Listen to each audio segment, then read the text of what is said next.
Assalamualaikum warahmatullahi wabarakatuh. Salam sejahtera bagi kita semua. Perkenalkan, nama saya Muhammad Abdillah. Saya dari Fakultas Ekonomi jurusan Akuntansi Universitas Negeri Medan. Pada kesempatan kali ini, saya akan membahas mengenai studi kelayakan bisnis guna demi memenuhi tugas kewirausahaan dengan dosen pengampu Bapak Dr. Handes Jumiadi Abdi Winata AKMSI.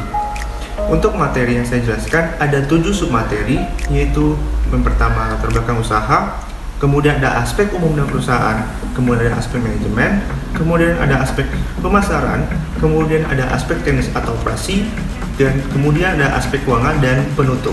Yuk kita simak video berikut ini. Indonesia adalah segudang kuliner yang memiliki beragam cita rasa di setiap berbagai daerahnya. Tidak dipungkiri lagi jika berkunjung ke suatu daerah, tentunya yang turut dicari adalah kuliner khas daerah tersebut. Seiring berkembangnya zaman, pengetahuan juga berkembang. Kuliner khas dari suatu daerah bisa dinikmati di mana saja dan kapan saja. Tidak hanya di daerah asal kuliner tersebut, hal ini dapat dimanfaatkan sebagai ide untuk membuka usaha. Keripik adalah salah satu makanan ringan yang menjadi kuliner Indonesia yang setiap orang pasti menyukainya.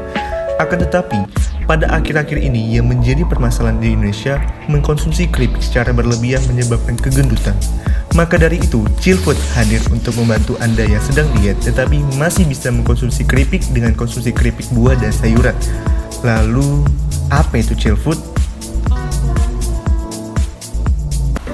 Kata chill diambil dari artian santai atau relax. Kata food diambil dari artian makanan, yang berarti bila digabungkan, chill food adalah makanan santai yang bisa dimakan kapan saja dan di mana saja. Tentunya menggunakan bahan-bahan yang sehat dan asli dari buah dan sayur-sayuran. Chill food adalah usaha kecil mikro menengah atau UMKM yang bergerak di bidang makanan ringan yang terletak di Kota Medan, Sumatera Utara. Adapun produk-produk yang ditawarkan untuk keripik sayur dan buah seperti keripik bayam, keripik seledri, keripik wortel, keripik apel, salak, dan lain-lain. Yang pertama, ada aspek umum dan usaha. Pada aspek ini, saya akan menjelaskan 2 poin. Poin pertama, nama unit usaha, dan poin kedua, legalitas usaha. Nama unit usaha. Usaha ini diberi nama Chillfood yang bergerak di dalam bidang makanan ringan, yaitu snack sehat dari buah dan sayur-sayuran. Jika dikonsumsi, sangat baik untuk kesehatan dan tanpa perlu memikirkan kalori karena tidak terkandung di dalamnya micin ataupun zat-zat penyedap lainnya.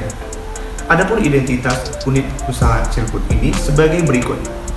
Nama pemilik, Muhammad Abdillah. Alamat produksi Jalan Pondok Kelapa nomor 1, alamat jualan Jalan Yosudarso kilometer 6,5 nomor 87.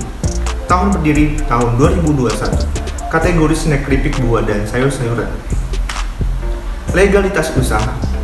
Dalam membangun sebuah usaha atau bisnis, penting sekali untuk melindungi bisnis agar tetap berjalan dengan baik dan aman, serta meminimalisir risiko yang terjadi dengan permasalahan-permasalahan hukum dan perizinan. Maka dari itu, usaha ini akan dilengkapi dengan berbagai legalitas dalam pendirian usaha ini. Tujuannya adalah jika terjadi permasalahan-permasalahan di belakang hari, maka bukti hukum ini dapat menjadi bukti dan bisa dipertanggungjawabkan. Beberapa dokumen hukum yang dimiliki berkaitan dengan aspek hukum adalah yang pertama, perizinan usaha. Sebagai pelaku usaha dan bisnis yang patuh terhadap hukum dan aturan yang berlaku, maka usaha Chillfood ini juga memiliki beberapa dokumen perizinan sesuai dengan jenis bidang usaha yang kita jalankan. Izin-izin tersebut antara lain, yang pertama, surat izin usaha industri. Chillfood mendapatkan SIUI dari Departemen Perdagangan dan Perindustrian sebagai usaha memproduksi makanan snack. Yang kedua, surat keterangan domisili usaha. Chillfood harus memiliki izin domisili di mana lokasi perusahaan atau usaha berada di pemerintah Kota Medan. Yang ketiga, bukti diri. Unit usaha Chillfood juga mempunyai bukti-bukti dari mengenai identitas para pemilik usaha yang dikeluarkan oleh Kelurahan Tanjung Mulia yang dikenal dengan nama Kartu Tanda Penduduk atau KTP, beserta data identitas lainnya yang diperlukan. Yang kemudian, nomor pokok wajib pajak atau NPWP. Sebagai badan usaha, Cirfood juga harus mendaftarkan NPWP atas aktiva usaha kami ke Departemen Direktorat Jenderal Pajak Kota Medan. NPWP merupakan nomor yang diberikan kepada wajib pajak sebagai sarana dalam administrasi perpajakan yang berlaku. Yang kedua ada aspek manajemen. Terdapat dua penjelasan meliputi satu bentuk organisasi, yang kedua sumber daya manusia. Di dalam menjalankan usaha Cirfood sebagai usaha makanan ringan harus memiliki aspek-aspek yang penting, yaitu aspek manajemen. Manajemen sendiri merupakan alat untuk pengendalian dalam mencapai tujuan usaha. Cirfood sendiri memiliki tujuan yaitu memenuhi kebutuhan konsumen terhadap makanan ringan yang berskala sehat dan cocok untuk seseorang yang mengalami program diet. Agar tujuan akan dapat terlaksana dan tercapai karena adanya wadah atau tempat untuk melakukan kegiatan tersebut yang Cirfood sendiri sebut dengan organisasi. Orang atau lebih dalam mencapai tujuan yang telah ditetapkan dan visi dan misi Cirfood akan terlaksana. Struktur-struktur organisasi akan menggambarkan tugas dan tanggung jawab serta job desk masing-masing. Bentuk-bentuk dari struktur organisasi Cirfood adalah sebagai berikut. Dalam ilustrasi organisasi di Cirfood sendiri, terdapat tanggung jawab serta job desk masing-masing, yaitu yang pertama, owner atau pemilik. Owner bertugas untuk mengkoordinasi dan bertanggung jawab seluruh kegiatan operasional yang ada di Cirfood, dan juga menerapkan atau merancang visi dan misi yang telah ditetapkan. Yang kedua ada bagian produksi. Nah, di bagian produksi bertugas untuk mengatur dan mengkoordinasikan seluruh kegiatan produksi dimulai dari menjalankan aktivitas produksi, mulai dari proses perajangan, kemudian pencucian, penjemuran, penggayaan, penggorengan, pengemasan, dan lain-lain sebagainya. Kemudian masuk ke dalam bagian SDM. Bagian SDM bertugas untuk mengatur sumber daya manusia yang berada di usaha ini. Pengelolaan SDM meliputi rekrut karyawan atau kru, kemudian kontrak, BPJS, serta pengembangan diri dari beberapa karyawan. Kemudian bagian keuangan. Nah, di bagian keuangan ini adalah melakukan pengaturan keuangan perusahaan atau bisnis, kemudian melakukan penginputan semua transaksi keuangan dalam program akuntansi, kemudian melakukan transaksi keuangan perusahaan, kemudian melakukan pembayaran kepada supplier. Masuk ke dalam bagian marketing. Sebagai orang yang pertama kali mengenalkan produk-produk yang dimilikinya di dalam suatu bisnis kepada masyarakat, terutama pada produk-produk baru gitu yang membutuhkan banyaknya promosi. Nah, marketing ini bertugas menjadi orang yang menjualkan produk perusahaan kepada konsumen sehingga perusahaan ini mendapatkan keuntungan atau profit di setiap produk yang terjual. Promosi bisa dilakukan promosi online dan promosi offline. Kemudian di bagian kru. Nah, bagian kru ini sebagai orang yang menjalankan aktivitas penjualan di toko seperti melayani pelanggan. Selanjutnya kita masuk ke dalam sumber daya manusia. Secara umum, manajemen sumber daya manusia merupakan salah satu upaya yang dilakukan oleh perusahaan atau organisasi untuk mengatur sumber daya manusianya. Sumber daya ini diarahkan untuk mencapai tujuan perusahaan yang telah ditetapkan sebelumnya. MSDM atau manajemen sumber daya manusia dalam sebuah perusahaan atau bisnis fokus pada kegiatan rekruting. Manajemen sumber daya manusia juga menyangkut desain dan implementasi sistem perencanaan, penyusunan karyawan, pengembangan karyawan, pengelolaan karir, evaluasi kinerja, kompensasi karyawan, dan hubungan ketenaga kerjaan yang baik. Kualifikasi sumber daya manusia untuk dapat meningkatkan penjualan produk tenaga kerja yang dibutuhkan di Cirfood adalah orang-orang yang jujur, tekad, ambisius, dan memiliki kemampuan dan niat kerja agar visi dan misi yang telah ditetapkan akan tercapai. Yang ketiga, ada aspek pemasaran. Ada 4 penjelasan, yaitu yang pertama segmentasi, targeting, dan positioning. Yang kedua, saluran distribusi. Yang ketiga, strategi pemasaran usaha dan pesaing. Yang keempat, analisis SWOT. Seperti yang kita ketahui, aspek marketing adalah aspek utama yang perlu diadakan penilaiannya dalam penyusunan studi kelayakan bisnis. Dalam aspek marketing bertujuan untuk menguji serta menilai sejauh mana pemasaran dari produk yang dihasilkan dapat mendukung perkembangan usaha yang akan dijalankan. Segmentasi produk. Usaha Chillfood merupakan produk yang bisa dikonsumsi oleh siapa saja.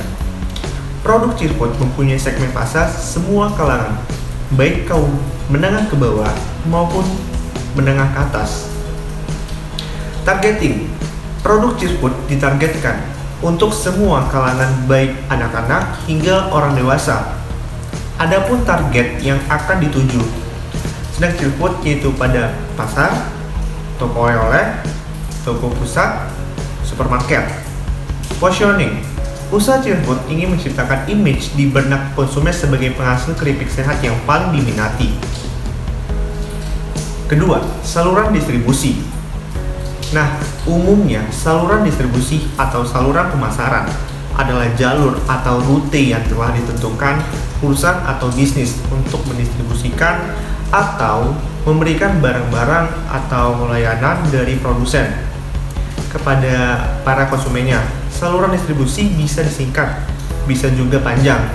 Saluran distribusi bisa sesingkat interaksi langsung antara pelanggan dan perusahaan atau bisa juga mencakup beberapa perantara seperti grosir, pengecer, kemudian distributor, dan lainnya. Produsen dan konsumen. Konsumen bertransaksi langsung ke tempat pembuatan atau produsen. Kemudian produsen ke pengecer. Konsumen ke produsen menawarkan produk ke pengecer yang menyalurkan ke konsumen. Kemudian ada strategi pemasaran, usaha dan pesaing. Di dalam usaha ini, strategi pemasaran perusahaan dilakukan berdasarkan analisis 7P dengan analisis atau dengan alat analisis SWOT menurut Kotler yang terdiri atas produk. Produk Chillfood adalah keripik sehat dari bahan baku atau bahan dasar buah dan sayur-sayuran yang dapat dikonsumsi oleh semua kalangan umur dimulai dari kalangan anak-anak, remaja, dewasa, dan orang tua. Sehingga keripik sehat ini sangat aman untuk dikonsumsi. Price atau harga. Produk Chillfood memiliki harga yang sangat terjangkau. Keripik ini dijual dengan harga 23.000 dengan 250 gram dan 35.000 dengan 400 gram. Promotion atau promosi. Promosi adalah suatu kegiatan yang dilakukan agar bisa meningkatkan perkembangan sesuatu, baik merek, produk, ataupun perusahaan atau bisnis itu sendiri. Namun kali ini kita akan perlu fokus membahas promosi dalam bidang pemasaran saja. Pada usaha produk Chillfood ini dilakukan dua promosi, yaitu offline dan online. Promosi offline membutuhkan kehadiran fisik dari seseorang sebagai sales dari produsen produk atau media fisik untuk publikasi. Sales berperan untuk menawarkan produk yang dijual ke calon pembeli secara langsung. Sedangkan promosi online membutuhkan media yang ada di internet dan biasanya kehadiran fisik sales tidak lagi diperlukan seperti Shopee, Tokopedia, Instagram, dan lain sebagainya. Calon pembeli hanya perlu mengunjungi situs tersebut, media sosial atau media digital lainnya untuk membeli produk dijualnya. Kemudian adalah place atau tempat. Tempat produksi beralamat di Jalan Pondok Kelapa nomor 01. Sedangkan tempat berjualnya itu di Jalan Yosudarso kilometer 6,5 nomor 87, tidak jauh dengan tempat produksinya. Kemudian people atau orang. Untuk dapat meningkatkan penjualan produk tenaga kerja yang dibutuhkan di Chillfood adalah orang-orang yang jujur, ambisius, kreatif, dan memiliki kemampuan dan niat kerja. Kemudian proses. Nah, proses yang dilakukan oleh usaha Chillfood ini yaitu proses menggunakan mesin dan jasa manusia, di mana dimulai dari mencari bahan baku mentah sampai menjadi suatu produk yang dikemas dengan baik dan higienis. Kemudian physical evidence atau bukti. Penampilan fisik dari fasilitas pendukung atau sarana dalam menjual produk Chillfood yaitu pada kemasan. Packaging yang digunakan untuk Chillfood ini sangat unik dan baik. Kemudian kita masuk ke dalam analisis SWOT. Nah, seperti yang kita ketahui, analisis SWOT ini adalah alat yang sederhana namun sangat membantu kita untuk mengembangkan strategi bisnis kita. Apakah kita membangun bisnis atau mengembangkan perusahaan atau bisnis lebih baik lagi? Yang pertama ada strength atau kekuatan. Adapun kekuatan pada usaha Chillfood ini terletak pada lokasi strategis yaitu berada di kota yang memiliki sering banyak kegiatan operasional, yaitu pusat kota Medan. Kemudian, usaha Cilefood ini memiliki makanan yang unik, yaitu terbuat dari bahan-bahan sayuran yang kategori sehat dan buah-buahan. Packagingnya yang menarik perhatian dengan nuansa merah dan kuning. Weakness atau kelemahan. Nah, adapun kekurangan pada usaha ini atau usaha Cilefood ini yaitu masyarakat Indonesia tidak terlalu kenal dengan adanya keripik sayuran atau bisa dibilang jarang didengar. Opportunity atau peluang. Adapun peluang pada usaha Cilefood ini yaitu bisa dikatakan dengan pertumbuhan daerah di Kota Medan sehingga semakin pesat yang menyebabkan para konsumen juga meningkat. Threats atau ancaman. Adapun ancaman pada usaha Cilefood ini yaitu persaingan produk lokal yang memiliki serupa dengan usahanya. Yang keempat ada aspek teknis atau operasi. Terdapat dua penjelasan, yaitu rencana pengembangan dan bangunan dan tata letak bangunan produksi dan toko. Secara umum, aspek teknis atau operasi juga dikenal sebagai aspek produksi. Penentuan kelayakan teknis atau operasi perusahaan atau bisnis menyangkut hal-hal yang berkaitan dengan teknis atau operasi. Hal-hal yang kami perhatikan dalam aspek ini adalah masalah lokasi, sarana dan prasarana yang digunakan, tenaga ahli dan tenaga biasa yang diperkerjakan, bahan baku utama produk, serta bangunan dan tata letak bangunan. Evaluasi lokasi. Lokasi produksi terletak pada dekat rumah pemilik, sehingga pemilik bisa memantau dan mengkoordinasikan para karyawan produksi untuk melakukan tugasnya. Kemudian lokasi usaha Cilefood terletak di samping rumah pemilik, sehingga pemilik bisa memantau langsung keadaan penjualannya dan mengkoordinasikan kru-kru yang ada di dalamnya. Sarana dan prasarana. Sarana yang digunakan dalam kegiatan usaha ini ialah alat pengupasan, mesin pemantau adonan, pengaduk adonan, mesin pengukusan, mesin pemotongan, mesin pencetakan adonan, mesin penggilingan, kemudian ada mesin pengontrol, dan lain-lain. Sedangkan untuk prasarana menggunakan bangunan untuk dapat pembuatan keripik sayur dan buah. Tenaga kerja yang diperkerjakan untuk penunjang kelancaran usaha keripik sayur dengan mempekerjakan 12 karyawan. Kemudian bahan baku utama yang dibutuhkan untuk menjalankan kegiatan usaha ini antara lain bayam, kangkung, terong, wortel, bawang putih, kencur kemiri, ketumbar, dan lain sebagainya. Bangunan dan tata letak bangunan produksi dan toko. Bangunan ini berukuran 6x6. Bisa kita lihat pada ilustrasi layout bangunan tempat produksi dan toko cukup dibilang sederhana dan simple. Jika dilihat dari layout bangunan produksi, terdapat beberapa komponen di dalamnya seperti kios, bahan baku pengupasan, pencucian, perebusan, perendaman, dan lain-lain. Sedangkan jika kita lihat di layout dari toko tersebut, terdapat beberapa komponen seperti rak, meja, terus ada kasir, tempat duduk, dan lain. Aspek kelima adalah aspek keuangan. Saya akan menjelaskan 5 penjelasan dari aspek ini. Yang pertama, informasi modal usaha dan pembelian daftar aktiva yang dibeli beserta penyusutannya. Yang kedua, daftar rincian gaji selama 1 bulan. Yang ketiga, pengeluaran biaya tetap dan pengeluaran biaya variabel selama 1 tahun. Yang keempat, estimasi pendapatan dan beban selama 1 bulan pertama. Yang kelima, perhitungan revenue, cost ratio, dan payback period. Saya akan menjelaskan modal yang terdapat di usaha Cilefood ini. Dalam mendirikan usaha ini, modal awal berasal dari modal pribadi dengan nominalnya sebesar 60 juta rupiah. Modal tersebut kemudian diperuntukkan untuk membeli aktiva dengan rincian sebagai berikut. Terdapat 14 aktiva yang dibeli dengan total keseluruhan sebesar 32.686.000. Di samping itu terdapat juga penyusutan dari masing-masing aktiva yang dibeli dapat dirincikan sebagai berikut. Terdapat 14 aktiva disusutkan per bulan dengan masa manfaat masing-masing, sehingga jika ditotalkan dibulatkan sebesar 606.500. Kemudian saya akan menjelaskan daftar rincian gaji karyawan. Nah, pada usaha Cilefood ini, berikut rincian daftar gaji selama 1 bulan dengan gaji pokok beserta uang makan para karyawan sebagai berikut. Jika kita lihat, untuk ditotalkan keseluruhan dan sudah termasuk uang makan, maka total gaji per bulan sebesar 19 juta rupiah. Kemudian terdapat estimasi biaya sendiri dari biaya tetap dan biaya variabel yang dikeluarkan untuk 1 bulan pertama saat mendirikan usaha keripik sayur dan buah Chillfood. Pertama, saya akan menjelaskan pengeluaran biaya tetap yang meliputi pada biaya gaji total, beban penyusutan total, beban listrik dan air, biaya transportasi, biaya promosi dan pemasaran, biaya wifi, dan biaya pulsa, sehingga jika ditotalkan secara keseluruhan sebesar Rp20.456.500. Kemudian kita masuk ke pengeluaran biaya variabel. Selama 1 bulan bisa kita lihat di sini total biaya variabelnya sebesar Rp3.829.000.